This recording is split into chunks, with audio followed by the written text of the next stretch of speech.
Today we will do an experiment. जब metal में acid डालते हैं तो उससे हाइड्रोजन गैस निकलती है। हम हाइड्रोजन गैस की प्रेजेंस चेक करेंगे।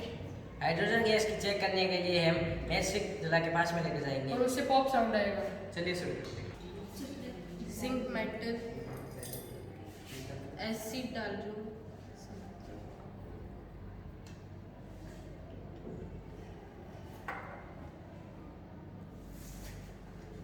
See the reaction. देखो कितनी तेजी से रिएक्शन हो रही है इसमें। देखिए रिएक्शन स्टार्ट हो गई, बहुत स्पीड में रिएक्शन हो रही है और हाइड्रोजन गैस निकल रही है। अब हम लोग मैस्टिक पास में लाएंगे। मैस्टिक थोड़ा सा ऊपर। देखिए पॉप साउंड आया है, पॉप साउंड आया है। तो ये कौन सा एक्सपेरिमेंट था? एसिड में मेटल में क्या मिलाया हमने? एसिड। और कौन सी गैस निकली है? हाइड्रोजन। और उसमें से कौन सा साउंड अगर निकले मैस्टिक लाएंगे तो?